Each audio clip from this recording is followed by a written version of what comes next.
Welcome to Madurai Spice Box. இது வரைக்கும் நம்ம சேனலை சப்ஸ்கிரைப் பண்ணாதவங்க சப்ஸ்கிரைப் பண்ணிக்கோங்க. இப்போ சிக்கனில் நம்ம டவா ஃப்ரை பண்ண போகிறோம். இந்த மாதிரி போன்லெஸ் பீஸாக வாங்கியிருக்கு, பெரிய பீஸாக, நெஞ்சு பீஸு. இது ரொம்ப திக்காக இருக்கும், அதனால் இந்த மாதிரி 2 பீஸாக கட் பண்ணி எடுத்துக்கிடுவோம். நடுவில்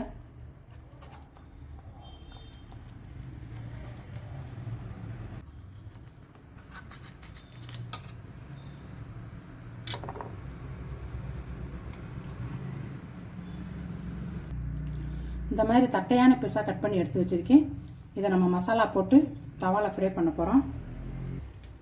இப்போ மசாலாவுக்கு தேவையான பொருட்கள்: 1 டீஸ்பூன் மிளகாத்தூள், 1 டீஸ்பூன் இஞ்சி பூண்டு பேஸ்ட்டு, 1/2 டீஸ்பூன் சீரகத்தூள், 1 டீஸ்பூன் மிளகுத்தூள், 1/2 டீஸ்பூன் மஞ்சத்தூள், ஒரு 1/2 எலுமிச்சம்பழம், 1 ஸ்பூன் தயிர். உப்பு தேவையான அளவு, ஃப்ரை பண்ணுறதுக்கு எண்ணெய் தேவையான அளவு. இப்போ நம்ம எடுத்து வச்சுருக்க மசாலா பொருளை 1 ஸ்பூன் தயிர் சேர்த்து லெமனை பிழிஞ்சு விட்டு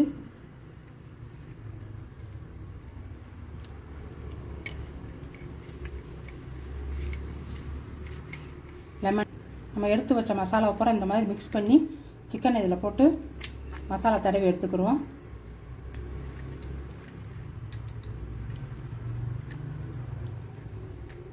இந்த மாதிரி மசாலா தடவி தனித்தனியாக எடுத்து வச்சுக்கலாம். இந்த மசாலாவில் ஒரு 1/2 டீஸ்பூன் எண்ணெய் சேர்த்துக்கிடுவோம்.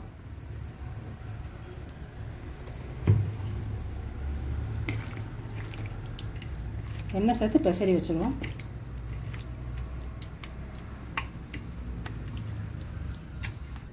அப்படியே ஒரு 15 நிமிஷம் இந்த மசாலாவிலே இருக்கட்டும். அப்புறம் அதுக்கப்புறம் நம்ம ஃப்ரை பண்ணிக்கிடுவோம். இப்போ சிக்கனை ஃப்ரை பண்ணி எடுத்துக்கிடுவோம். அடுப்பை ஆன் பண்ணிக்கிடுவோம்.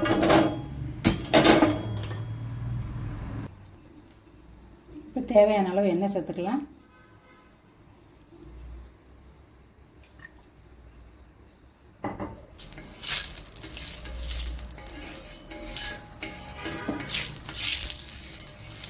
இந்த மாதிரி எண்ணெயை பரவலாக சேர்த்து விட்டுக்கோங்க.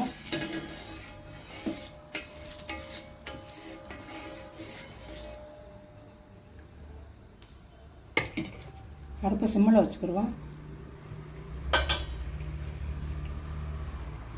இப்போ ஒவ்வொரு பீஸாக போட்டு வச்சுருவோம்.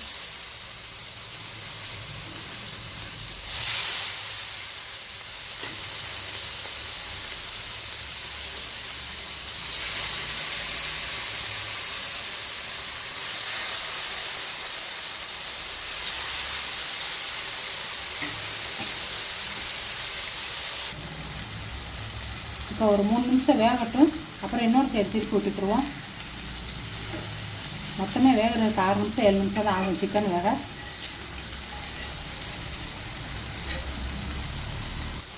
இப்போ ஒரு சைடு வந்துருச்சு, இன்னொரு பக்கம் திருப்பி போட்டு வேக வச்சுக்கிடுவோம்.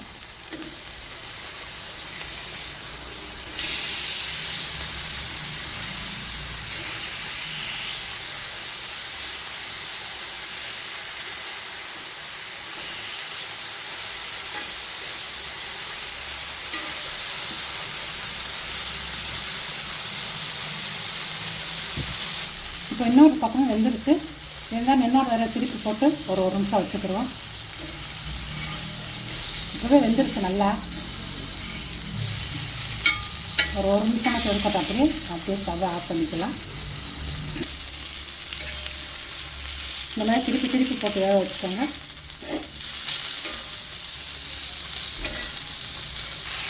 அடுப்பு சிம்மிலே வச்சு தான் குக் பண்ணணும். இதுக்கு இல்லாட்டி பிடிச்சிடும். நான் சிம்மிலே தான் வச்சுருக்கேன் அடுப்பை.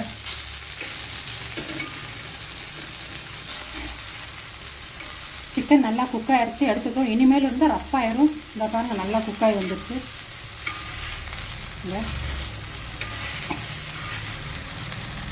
போதும், அவ்வளோதான். ஸ்டவ்வை ஆஃப் பண்ணிக்கலாம்.